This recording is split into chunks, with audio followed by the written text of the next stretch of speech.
అధికారానికి వచ్చేటప్పటికి ఒక 10 లక్షల సార్లు దళితుని ముఖ్యమంత్రి చేయకపోతే నా మెడ మీద తల ఉన్నదు అను. నువ్వు ఇంప్లిమెంట్ చేసినావా ఆఖరి దళితుడికి 3 ఎకరాల భూమి ఇస్తా, బోరేస్తా, మోటార్ ఇస్తా, 1.5 ఎకరం ఉంటే 1.5 యాడ్ చేస్తా, ఆయన ధనవంతుని చేస్తాను. చేసినావా? చేయలే. మూడవది, ఒక దళితుడు ప్రతిపక్ష నాయకుడు ఉంటే సంతలో పశువులాగా ఎమ్మెల్యేలు కొనుక్కొని ప్రతిపక్ష హోదా లేకుండా చేసి దళిత వ్యతిరేకంగా నిరూపించుకున్నావు. ఇకపోతే చదివించ ఇంటికో ఉద్యోగం, డబుల్ బెడ్రూమ్, నీ బిడ్డలు తేడమనుకుంటారు. నీ చెప్పబట్టవా?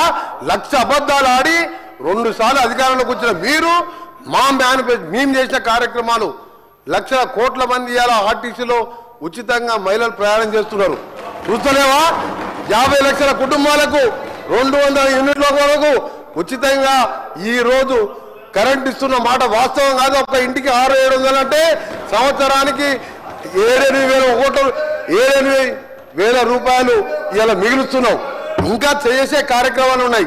ఇప్పుడే మా సోదరుడు చెప్పినట్టు, శ్రీనివాస్ గారు చెప్పినట్టు 21 కోట్లు మన జిల్లాలో ఎన్ని వచ్చిన లెక్క తెలితే ఆ సభ్యునికి 2 లక్షల లోపు మీరు 1,00,000 అని చెప్పి 5 ఇన్స్టాల్మెంట్లో ఇస్తే 20,000 వడ్డీకి సరిపోయిన అధ్యక్ష.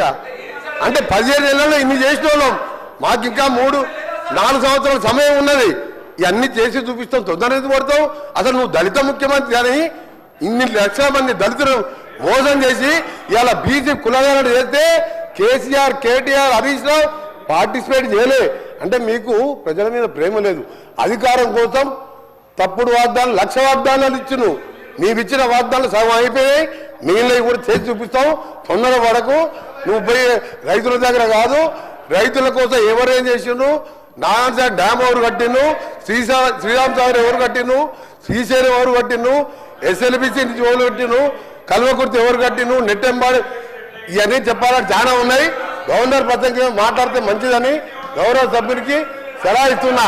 మీరు చెప్పాలంటే చాలా ఉన్నది. మీ జగదీశ్వర్ రెడ్డి గారు. అధ్యక్ష అధ్యక్ష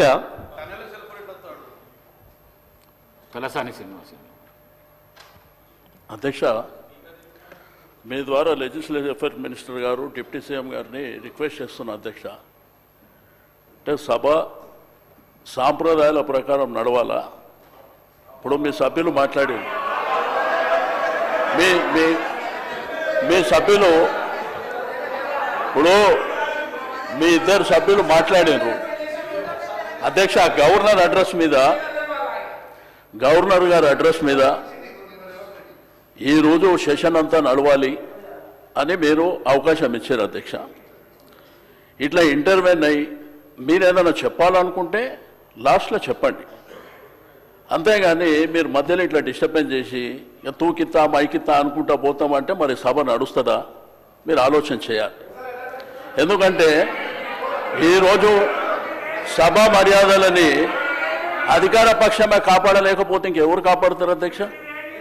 దయచేసి మీరు కూడా మా రిస్కులోకి రావాల్సినటువంటి అవసరం ఉంది అధ్యక్ష. వాళ్ళు చేతులు ఎవరు లేపంగానే వాళ్ళకి అవకాశాలు ఇస్తే ఏం జరిగింది 10 ఏళ్లల్లో, ఇప్పుడు ఏం జరుగుతుంది? ఓకే మాట్లాడతారు, జగదీష్ రెడ్డి గారు మాట్లాడుతున్నారు. వారికి అవకాశం వారు కంప్లీట్ అయిన తర్వాత మీరు మాట్లాడితే మాట్లాడుకోండి. అంతేగాని మధ్యలో డిస్టర్బెన్స్ చేసుకుంటా మీరు రాసుకొని వారు ఏమి మాట్లాడినో దాంట్లో మీరు రిప్లైలు ఇవ్వండి. అట్లా కాకుండా ప్రతిసారి మధ్యలో అంటే సభ నడవదు అధ్యక్ష. ఎందుకంటే మళ్ళీ వాళ్ళు మాట్లాడతారు, మళ్ళీ మేము మాట్లాడతామంటాము, మళ్ళీ మిగిలిన సభ్యులు మాట్లాడతామంటే అనవసరంగా సభ నడవదు అధ్యక్ష. దయచేసి సభ మర్యాదల ప్రకారం నడవాలనుకున్నప్పుడు మీరు తప్పకుండా మీరిద్దరు మాట్లాడినరు, మేమేమన్నా అన్నామా, మేమేమన్నా అవకాశం అడిగినామా, వాళ్ళు చెప్పిండ్రు. ఎందుకంటే ప్రభుత్వం సైడ్ నుంచి వాళ్ళు చెప్పిండ్రు. మా సైడ్ నుంచి కూడా గతంలో మేమేం చేసినాము, ఇప్పుడు మీరేం చేస్తున్నారు, భవిష్యత్తులో ఏం చేయాలనేటువంటిది మేము అడుగుతున్నాం, చెప్పాలి. అంతేగాని మీరు ప్రతిసారి మధ్యలో 2 నిమిషాలకు 3 నిమిషాలకు ఆయన స్టార్టే చేయకముందు ఆయన ఇంకా ఒక 2-3 నిమిషాలు మాట్లాడకముందే మీరు ఇద్దరిద్దరు మాట్లాడి ఇట్లా బుల్డోజ్ చేస్తాము, మాకు అధికారం ఉన్నది, మాకు మందబలం ఉన్నది కాబట్టి మేము చేస్తామంటే మీ ఇష్టం అధ్యక్ష. అది మేము కూడా ఏం చేసేది లేదు. ఎందుకంటే మీరు ఇదే విధంగా జరిగితే మమ్మల్ని రమ్మంటారా రావద్దంటారా మీరే చెప్పాలి. ఎందుకంటే ఇట్లా చేసుకుంటా పోతే కరెక్ట్ కాదు అధ్యక్ష. కాబట్టి దయచేసి నేను గౌరవ శాసనసభ వ్యవహారాల మంత్రి గారికి డిప్యూటీ సీఎం గారికి రిక్వెస్ట్ చేస్తున్నా, మీరు దయచేసి మీరు మీ సభ్యులని తప్పకుండా మాట్లాడేటువంటి అవకాశం అందరికీ ఉంటుంది. కాబట్టి ఆర్డర్ ప్రకారం మాట్లాడేటువంటి కార్యక్రమాన్ని మీరు నిర్వహించాలని చెప్పి నేను రిక్వెస్ట్ చేస్తున్నా. సభ్యులు తలసాని శ్రీనివాస్ యాదవ్ గారు అంటే ఏలనేని గౌరవము. మరి వారు సీనియర్ శాసనసభ్యులు, కానీ ఎవరికంటే వాళ్ళకి నేను ఇవ్వలేదు. గవర్నర్ ప్రసంగం పైన ఆది శ్రీనివాస్ గారు మాట్లాడినరు, మా ఈ సభ విప్పు, అందుకే వారికి అవకాశం ఇచ్చిన. తర్వాత మంత్రి గారు అడిగితే మంత్రి గారికి ఇచ్చిన. నా రిక్వెస్ట్ కూడా మీతో ఒకటే, ప్రతిపక్షాలకు గవర్నర్ ప్రసంగం పైన మాట్లాడితేనే మంచిది. డీవియేషన్ అయితే తప్పకుండా అక్కడికి వెళ్ళి ప్లీజ్.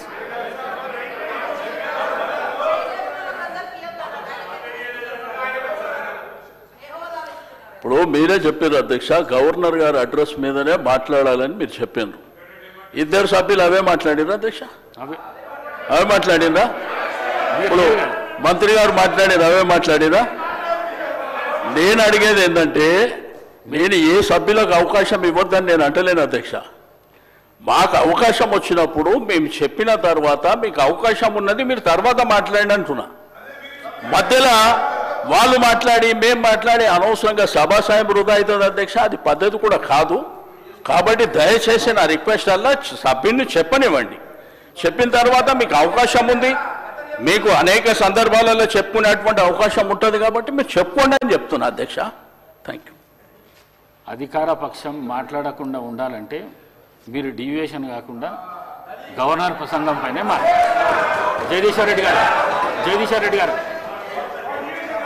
అధ్యక్ష దయచేసి మీ కామెంట్స్ పైన కూడా నేను స్పందించదలుచుకున్నాను అధ్యక్ష. రాష్ట్ర ప్రజల మొత్తం చూస్తున్నారు అప్పటి నుండి. నేను దీంట్లో నుంచి ఒక అక్షరం పక్కకు పోయినా, ఇప్పుడు వారు మంత్రి గారు మాట్లాడిందో ఇంకోరు మాట్లాడిందో ఇందులో ఏమైనా ఒక అక్షరం సంబంధం ఉందా దాన్ని మీరు తేల్చండి. ఈ సభలో ఉండమంటే ఉంటా పొమ్మంటే పోతా అధ్యక్ష. నేను రాష్ట్ర ప్రజలు అందరూ చూస్తున్నారు అధ్యక్ష,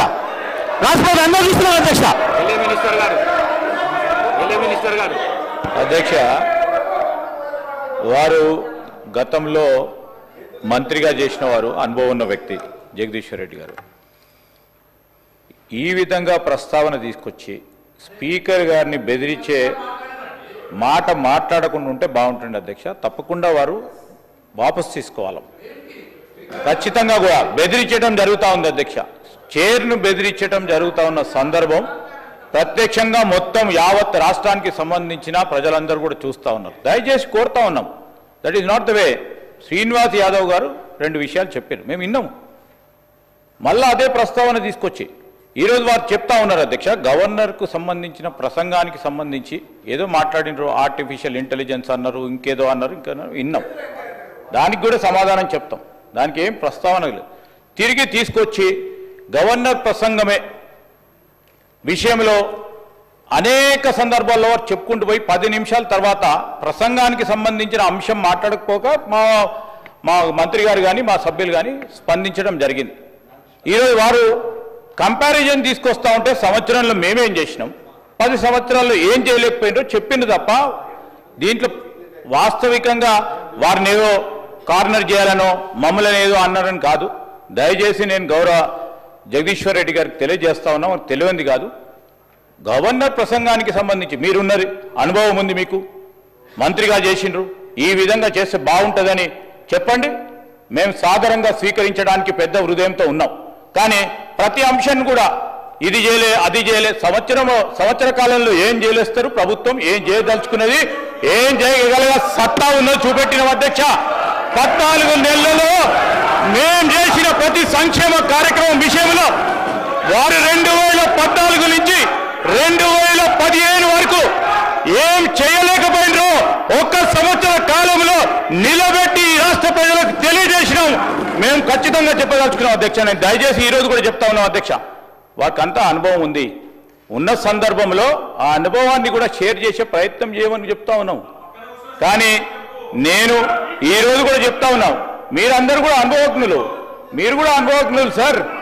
మీరు మీ అందరి అనుభవం కూడా తెలియజేయండి. మన తెలంగాణ రాష్ట్ర ప్రజలకు ఉపయోగపడే విధంగా ఒక కార్యాచరణలో అడుగు పెడతా ఉన్న సందర్భంలో దాన్ని అడుగు అడ్డం వేయకుండా అడుగు కొద్దిగా ఇటు పోయినా చెప్పండి. మీరు కాదంటలేము. మీరు వ్యంగ్యంగా నవ్వినా ఏది నవ్వినా ప్రజలు మీ పరంగా వ్యంగ్యంగా నవ్వింది కనుక మేము ఇక్కడ ఉన్నాం. మేము మా పరంగా వ్యంగ్యంగా నవ్వకుండా ఉండే చూసే ప్రయత్నంలో ప్రతి అడుగు వేస్తాం. రాబోయే 4 సంవత్సరాల్లో కూడా ఈ రోజు కూడా చెప్తా ఉన్నాం అధ్యక్ష, మీరు మంచి సూచనలు ఇవ్వండి. శ్రీనివాస్ యాదవ్ గారు చెప్పిండ్రు సభా సాంప్రదాయాలతో, సరే వారు ఏ విషయంలో చెప్పిండ్రో ఏం సాంప్రదాయాలను పాటించే కార్యక్రమం చేయదలుచుకున్నాం కనుకనే ఈ విధంగా నడుస్తూ ఉన్నాం అధ్యక్ష. దయచేసి సహకరించి సబ్జెక్టు పరిమితమై ముందుకు పోవాలని కోరుతా ఉన్నాం అధ్యక్ష. జగదీశ్వర్ రెడ్డి గారు అధ్యక్ష జగదీశ్వర్ రెడ్డి గారు అధ్యక్ష జగదీశ్వర్ రెడ్డి గారు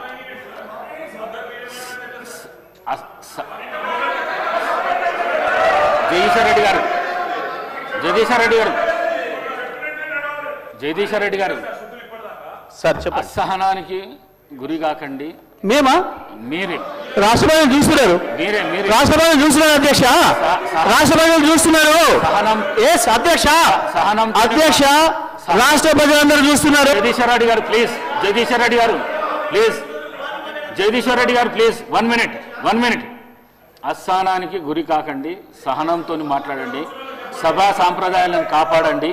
మీరు సీనియర్ శాసనసభ్యులు, మంత్రి పదవి కూడా చేశారు మీరు 10 సంవత్సరాలు. మీరు ఈ విధంగా మాట్లాడడము, సభను సాంప్రదాయాలను తప్పుదోవ పట్టించడం మంచిది కాదు. ప్లీజ్ మాట్లాడండి. అధ్యక్ష ఏ సభా సంప్రదాయానికి నేను విరుద్ధంగా మాట్లాడినా మీకు చెప్తే తర్వాత మాట్లాడదు అధ్యక్ష. నా విషయంలోనే నన్ను ప్రశ్నించడమే సభా సాంప్రదాయాలకు విరుద్ధము. అసలే కాదు అధ్యక్ష. నన్ను ప్రశ్నించడం ఈ సభ మన అందరిది. ఈ సభ మా అందరికి సమానమైన హక్కులు ఉన్నాయి.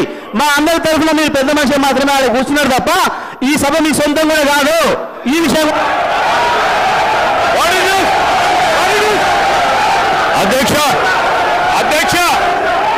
అధ్యక్ష వారు మాట్లాడిన ప్రతి పదం వెనుక తీసుకోవాల్సిందే.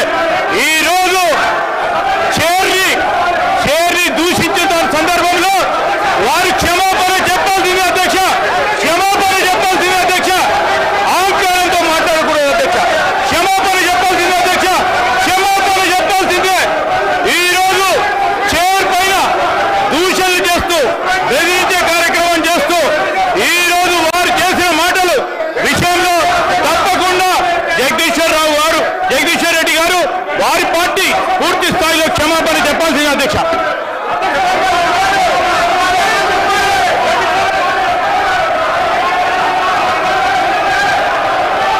స్పీకర్ సార్,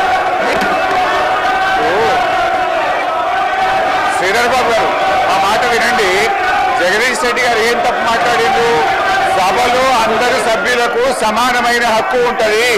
సభ అంటే ఒక కాంగ్రెస్ పార్టీకు, సభ అంటే ఒక ప్రభుత్వానికి సంబంధించింది కాదు, ప్రతిపక్ష శాసనసభ్యులకు కూడా సమానమైన హక్కు ఉంటుంది అని చెప్పి జగదీష్ రెడ్డి గారు అన్నారు. దాంట్లో ఎంత మాత్రం జగదీశ్వర్ రెడ్డి గారు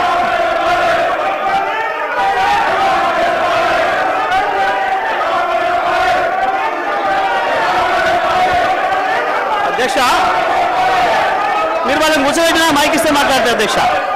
వాళ్ళని కూర్చోబెట్టి నాకు మైక్ ఇవ్వండి. మైక్ ఇవ్వండి. సభను ఆర్డర్లో పెట్టి నాకు మైక్ ఇస్తే మాట్లాడతారు అధ్యక్ష, లేకపోతే నేను మాట్లాడిన అధ్యక్ష. సభను ఆర్డర్లో పెట్టి అందరు కూర్చొని నేను మాట్లాడతా అధ్యక్ష. చెప్పండి. ఒక్క నిమిషం చెప్పండి. జగదీశ్వర్ రెడ్డి గారు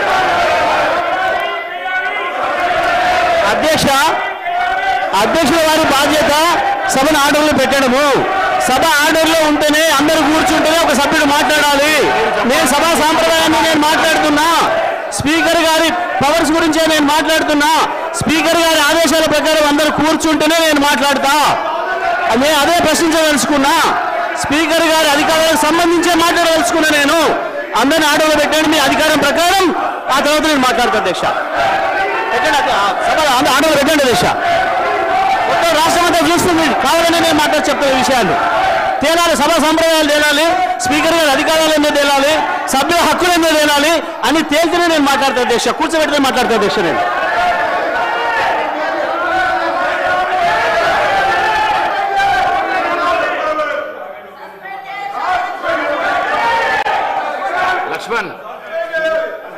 సభ్యులు జగదీశ్వర్ రెడ్డి గారు, గౌరవ స్పీకర్, మా దళిత వర్గానికి చెందినటువంటి మా గౌరవ స్పీకర్ గారిని అవమానపరిచినందుకు బేషరతుగా క్షమాపణ చెప్పాలని చెప్పి కోరుతున్నాము.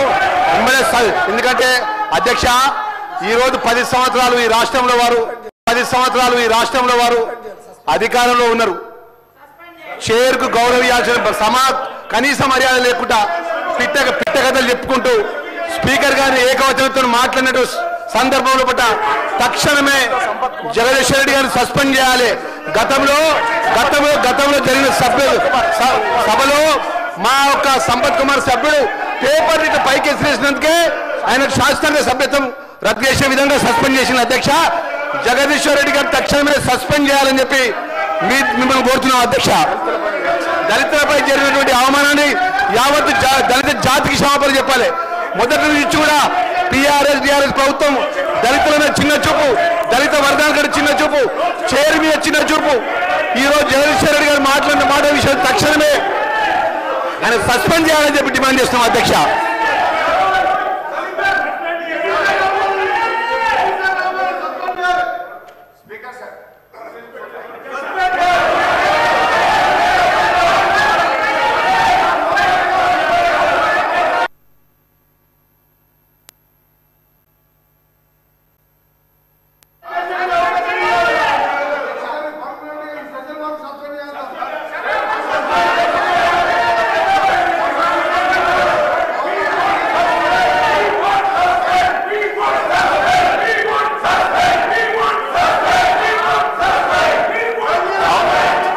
Is urgent for 15 minutes.